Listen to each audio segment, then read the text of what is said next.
Cam छो public. तो आज हम करने वाले हैं JEE 2023 में पूछा गया कॉम्प्लेक्स नंबर चैप्टर का एक क्वेश्चन। तो देखते हैं कॉम्प्लेक्स नंबर चैप्टर में से कौन सा क्वेश्चन पूछा गया था। तो कॉम्प्लेक्स नंबर चैप्टर में से क्वेश्चन पूछा गया था कुछ ऐसा। The complex number z is equal to i-1 upon cos π/3 plus i sin π/3 is equal to, इन चारों में से क्या होगा वो हमको फाइंड आउट करना है। यानी कि इसको सिंप्लीफाई करके इन चारों में से कौन सा ऑप्शन सही है वो हमको देखना।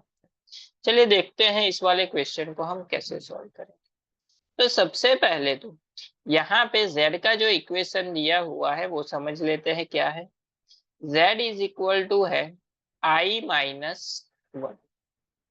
अपॉन cos π/3, यानी कि cos 60 की वैल्यू क्या होती है 1/2 प्लस i वैसे का वैसा sin π/3 था, sin 60 की वैल्यू होती है √3/2।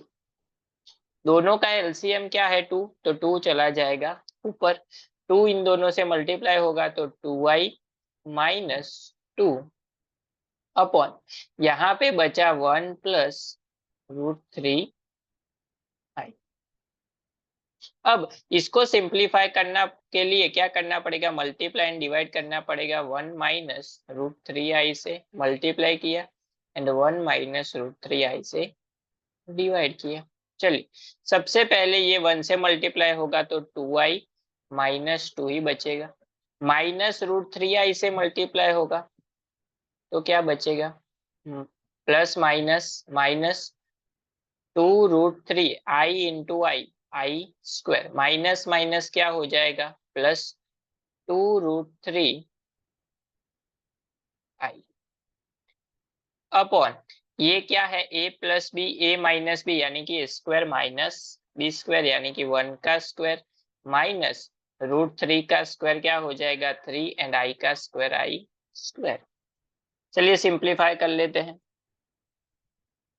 तो ये 2i वैसे का वैसा, इसको ले लेते हैं इस i वाले पार्ट को साथ में, यानी कि 2√3i -2, यहाँ पे देखिए ये क्या हो जाएगा आई स्क्वायर मतलब -1 minus minus plus 2√3 upon 1 square मतलब 1 माइनस आई स्क्वायर मतलब -1 माइनस माइनस प्लस हो जाएगा यहाँ पे, यानी कि ये हो जाएगा +3। इन सभी में से 2 कॉमन ले सकते हैं तो हाँ ले सकते हैं। अंदर क्या बचा i plus √3i minus 1 plus √3 upon 3 plus 1 क्या हो जाएगा 4, यहाँ से ये कैंसल, यानी कि यहाँ पे बचा हमारे लिए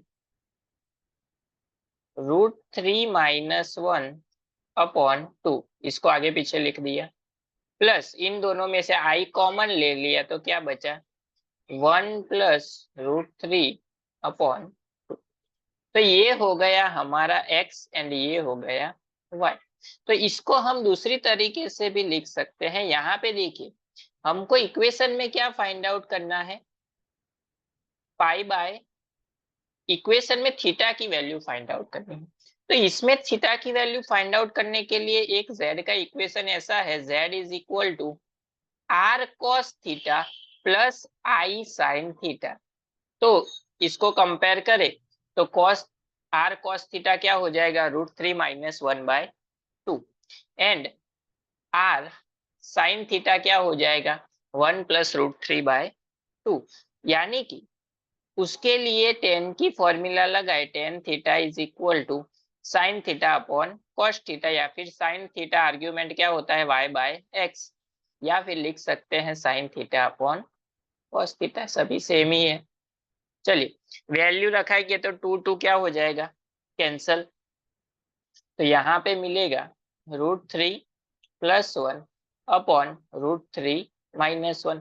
इसको सिंप्लीफाई करने के लिए √3 प्लस 1 से मल्टीप्लाई एंड √3 प्लस 1 से डिवाइड।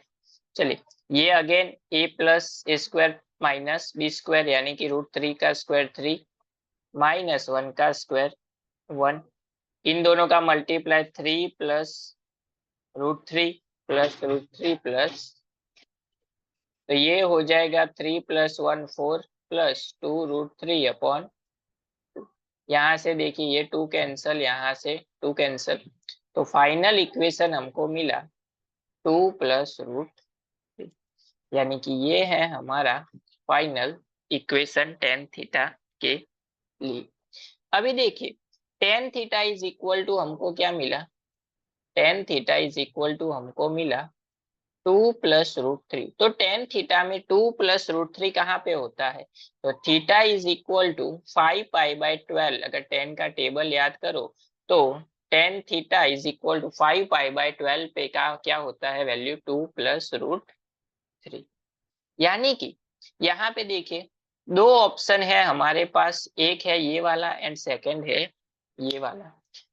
तो ये दोनों तो क्या हो गए, कैंसल हो गए, ऑप्शन के हिसाब से ये दोनों कैंसल, सेकंड एंड थर्ड। तो इन दोनों में से एक ऑप्शन सही है हमारे लिए। लेकिन देखिए 5π/12, अगर इसका हम लोग x एंड y, r क्या होता है, r की फॉर्मूला होती है √x² + y²। ये है x, ये है y, इसको सिंप्लीफाई करेंगे तो आंसर क्या मिलेगा, √2। वहां पे i नहीं आएगा, इसका मतलब ये हुआ कि r की वैल्यू में कभी भी i नहीं आता, क्योंकि फॉर्मूला ही क्या है, x² + y², i की जरूरत ही नहीं। तो ये वैल्यू क्या है, रॉन्ग है, यानी कि हमारा करेक्ट ऑप्शन हो जाएगा √2 cos 5π/12 + i sin 5π/12।